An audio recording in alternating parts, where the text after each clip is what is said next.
Hi നമസ്കാരം. എല്ലാവർക്കും നല്ലൊരു ദിവസം ആശംസിക്കുന്നു. ഞാൻ ഈ ലൈവിൽ വരാൻ കാരണമായി നമ്മുടെ നാട്ടിൽ ഒരുപാട് ആളുകൾ ജോലി ഇല്ലാണ്ട് ബുദ്ധിമുട്ടുന്നു. കുറേ ആളുകൾ. ഇപ്പോൾ ഞാൻ കഴിഞ്ഞൊരു ദിവസം ഒരു വീഡിയോ കാണാനിടയായി. ഒരു ആസാമോ ബംഗാളിലൊക്കെ ഉള്ള ഒരു ബംഗാളി നമ്മുടെ നാട്ടിൽ വന്നിട്ട് 17 വർഷമോ 19 വർഷമൊക്കെ വന്നിട്ട് അവർ ഈ പണിക്കാരെ സപ്ലൈ ചെയ്യാം. തേങ്ങ വലിക്കാനാണെങ്കിലും അല്ലെങ്കിൽ മറ്റുള്ള ജോലിക്കൊക്കെ ആണെങ്കിലും. അപ്പോൾ അയാളോട് ചോദിച്ചു അയാളെ വരുമാനം എത്ര വരുന്നുണ്ട് ഒരു മാസം. അപ്പോൾ അയാൾ വളരെ സിമ്പിളായിട്ട് പറഞ്ഞെന്താ അറിയാം, ഒരു 2 ലക്ഷം 2.5 ലക്ഷം രൂപ ഞാൻ എൻ്റെ വീട്ടിലേക്ക് കൊടുക്കുന്നുണ്ട്, അല്ലെങ്കിൽ ഞാൻ എൻ്റെ വീട്ടിലേക്ക് അയക്കുന്നുണ്ട് എന്നുള്ളതാണ്. അവിടെയാണ് നമ്മൾ ചിന്തിക്കേണ്ട ഒരു കാര്യം. കാരണം നമ്മുടെ നാട്ടിൽ ജോലി ഇല്ലാഞ്ഞിട്ടല്ല, നമ്മളെപ്പോലത്തെ ആളുകൾ അതിനെക്കുറിച്ച് ചിന്തിക്കുന്നില്ല, ജോലി എടുക്കാൻ തയ്യാറാവുന്നില്ല ആളുകൾ എന്ന്.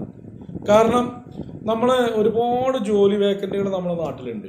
ഒരുപാട് ജോലി വേക്കൻറ്റ്. ഈ അതിഥി തൊഴിലാളികളൊക്കെ നമ്മുടെ നാട്ടിൽ കൂടുതലും വരാനുള്ള കാരണം ഞാനടക്കം നമ്മൾ ജോലി ചെയ്യാൻ മടി കാണിക്കുക, അല്ലെങ്കിൽ നമുക്ക് ജോലി വേണ്ട എന്നുള്ള ആ ഒരു വേറെ രൂപത്തിൽ എങ്ങനെയെങ്കിലും പെട്ടെന്ന് കാശ് ഉണ്ടാക്കുക എന്നൊക്കെയുള്ള രൂപത്തിൽ കൂടെയാണ് നമ്മളൊക്കെ ചിന്തിച്ചിരുന്നത്. പക്ഷെ അതിനൊക്കെ പരിഹാരമായിട്ട് പാണ്ടിക്കാട് ജാസ് അസോസിയേറ്റ്സ് എന്ന് പറഞ്ഞിട്ടുള്ള കമ്പനിയിൽ അല്ലെങ്കിൽ ഓഫീസിൽ ഇപ്പോൾ ഒരുപാട് ജോലി വേക്കൻറ്റുകളുണ്ട്.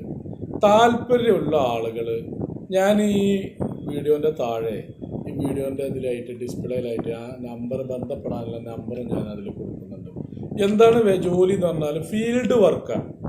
നമ്മൾ വർക്ക് ചെയ്യാൻ വർക്ക് ചെയ്യാൻ താല്പര്യമുള്ള വ്യക്തികൾ അല്ലെങ്കിൽ വർക്ക് ചെയ്യും. അതായത് ഫീൽഡ് വർക്ക് മാർക്കറ്റിംഗ് ആണ്. മാർക്കറ്റിംഗ് ചെയ്ത ആളുകൾക്ക് അറിയാൻ പറ്റും, നല്ലൊരു വരുമാനം ഉണ്ടാക്കാൻ പറ്റും. ഇത് നമ്മൾ ലെഫ്റ്റും റൈറ്റും ആളെ ചേർക്കണേ അങ്ങനത്തെ ഒന്നും ഒരു പരിപാടിയില്ല. ഫീൽഡ് വർക്കാണ്. ഫീൽഡ് ബുക്കിംഗ് ഓഫീസറായിട്ടൊക്കെ ഇപ്പോൾ അവിടെ ഒരു 50 വേക്കൻറ്റ് ഇങ്ങനെ കൊടുക്കുന്നുണ്ട് ഞാൻ കാണാനിടയായി, ഒരു പരസ്യത്തിൽ കാണുന്നുണ്ട്. അപ്പോൾ അതൊക്കെ യൂട്ടിലൈസ് ചെയ്യുകയാണെങ്കിൽ ഒരുപാട് ആളുകൾക്ക് ജോലി നമുക്ക് കിട്ടാൻ, അതിപ്പോൾ ലേഡീസ് ആണെങ്കിലും ജെൻസ് ആണെങ്കിലും. ഇപ്പോൾ അതിലൊക്കെ ഏറ്റവും കൂടുതൽ അവർ മുൻഗണന പറയുന്നത് പ്രവാസികളായ ആളുകളുണ്ട്. ഇപ്പോൾ നാട്ടിൽ നിന്ന് പ്രവാസമൊക്കെ നിർത്തി വന്ന് പ്രവാസികളായ ആളുകൾ, അതേപോലെ സർവീസിൽ നിന്ന് റിട്ടയർഡായിട്ട് വന്ന ആളുകൾ, അല്ലെങ്കിൽ വിരമിച്ച ആളുകൾ, ഇൻഷുറൻസ് മേഖലയിൽ വർക്ക് ചെയ്ത ആളുകൾ. അതിലൊരു പ്രത്യേകിച്ചൊരു പ്രായപരിധി അല്ലെങ്കിൽ ഒരു വിദ്യാഭ്യാസ യോഗ്യത അവർ പറയുന്നില്ല. കാരണം ആർക്കും ആ ജോബ് ഏറ്റെടുത്ത് ചെയ്യാൻ പറ്റും.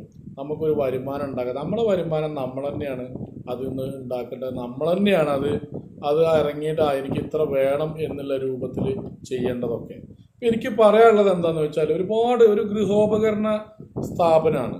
അത് 110ഓളം അല്ലെങ്കിൽ ഒരു 120ഓളം ഐറ്റം പ്രോഡക്റ്റ് നമ്മുടെ ഈ ഗൃഹോപകരണ കമ്പനി നിർമ്മിക്കുന്നുണ്ട്. ഇത് കിൻഫ്ര ടെക്നോ പാർക്കിലുള്ള ഒരു നിർമ്മാണ കമ്പനിയാണ്. അതിലേക്കാണ് നമ്മൾ ഇപ്പോൾ അവിടെ ഇൻ്റർവ്യൂ നടത്തുന്നത്. ആ ഗൃഹോപകരണ നിർമ്മാണ കമ്പനിയിൽ നമുക്കൊരു ബേസ് അവർ തരുമ്പോൾ നമ്മളെ കയ്യിൽ നിന്ന് ആ ജോബിന് നമ്മൾ കുറേ പൈസ ഇട്ട് നമ്മൾ എന്തെങ്കിലുമൊക്കെ ചെയ്തിട്ടാണ് നമ്മളൊക്കെ. ഇപ്പോൾ നാട്ടിൽ ഒരു കട ഇടുന്ന ആളാണെങ്കിൽ കുറച്ചു കാലം ആ കട തുറക്കുന്നത് എല്ലാവരും അറിയും, പക്ഷെ പൂട്ടുന്നത് ആരും അറിയില്ല. അങ്ങനെയൊക്കെയാണ്. അപ്പം നമുക്കിതിൽ പൈസൻ്റെ ചിലവോ അല്ലെങ്കിൽ അങ്ങനത്തെ പ്രശ്നങ്ങളോ ഒന്നുമില്ല. നമ്മൾ ചെയ്യേണ്ട എത്ര ഉള്ളൂ, ആ ജോബിൽ ഇൻ്റർവ്യൂ അറ്റൻഡ് ചെയ്യുന്നു, അവരൊരു പ്ലാറ്റ്ഫോം നമ്മൾ തരുന്നു. നമ്മൾ ജോലി ചെയ്യാൻ തയ്യാറാണെങ്കിൽ നമുക്ക് നല്ലൊരു വരുമാനം ഉണ്ടാക്കാൻ പറ്റും. അപ്പം നിങ്ങൾ ആ ഇൻ്റർവ്യൂ എല്ലാവരും ഒന്ന് അറ്റൻഡ് ചെയ്യാൻ പറ്റുന്നവർ അറ്റൻഡ് ചെയ്യും. ഞാൻ ഇതിൻ്റെ ഡിസ്ക്രിപ്ഷനിലോ അല്ലെങ്കിൽ ഈ ഡിസ്പ്ലേയിലോ നിങ്ങൾക്ക് അതിൻ്റെ ഒരു നമ്പർ, ആ കോൺടാക്റ്റ് നമ്പർ ഞാനിതിൽ വെക്കാം. നിങ്ങൾ ആ നമ്പറിൽ കോൺടാക്റ്റ് ചെയ്യും. പ്രത്യേകിച്ച് നമ്മുടെ നാട്ടിൽ ഇപ്പോൾ ജോബും കാര്യങ്ങളും ഇല്ലാണ്ട് ബുദ്ധിമുട്ടുന്ന ഒരുപാട് ആൾക്ക് ഇതൊരു നല്ലൊരു ഉപകാരപ്പെടുന്ന ഒരു മെസ്സേജ് ആവട്ടെ. ഇത് കാണുന്ന ആളുകളെല്ലാവരും ഇതെന്ത് ചെയ്യണം, ഷെയർ ചെയ്ത് കൊടുക്കുക. ആർക്കെങ്കിലുമൊക്കെ ഉപകാരപ്പെടുന്നത് പെടട്ടെ.